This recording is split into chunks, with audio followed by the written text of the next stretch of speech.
মিরপুরের ইব্রাহিমপুরবাসীর জন্য আজকের দিনটি অন্যরকম।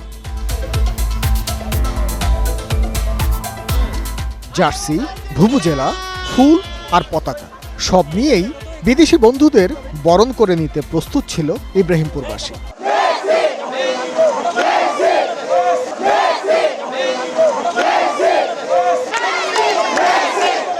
বিকেলে শেষ আলোতে ইব্রাহিমপুরে আসেন 5 আর্জেন্টাইন নাগরিক। মিছিলে স্লোগানে কেঁপে ওঠে পুরো এলাকা। মনে হয় এজন্য এক টুকরো বুয়েনোস আয়ার্স।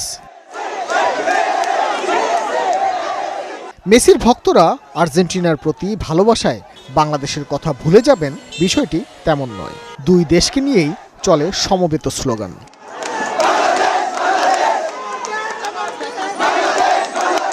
আর্জেন্টাইন নাগরিকেরা জানান, এত বড় জার্সির বিষয়ে তাদের কোনো ধারণাই ছিল না। এই অভূতপূর্ব ভালোবাসা পৃথিবীর অন্য কোথাও নেই বলেও মত তাদের।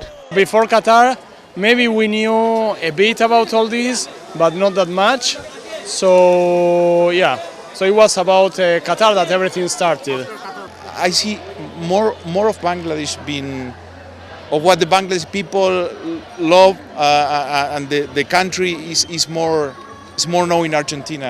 উচ্ছ্বাস ছিল আয়োজকদের কণ্ঠেও। আলহামদুলিল্লাহ ফর এভরিথিং, এবং আমরা চাই যে খুব শীঘ্রই এটি মেসি পর্যন্ত পৌঁছে যাবে এবং মেসির আমরা ট্রাই করবো যে মেসি এবং মেসির ফুল টিমের অটোগ্রাফ সহ এই জার্সিটি বাংলাদেশে তুলে ধরার জন্য। টানা দ্বিতীয়বারের মতো যদি মেসি এবার আর্জেন্টিনাকে বিশ্বকাপ এনে দিতে পারে, তাহলে ভবিষ্যতের আয়োজন আরও বড় হবে বলে ঘোষণা দেন আয়োজকেরা। ভাস্কর ভাদুরী, ৭১, ঢাকা।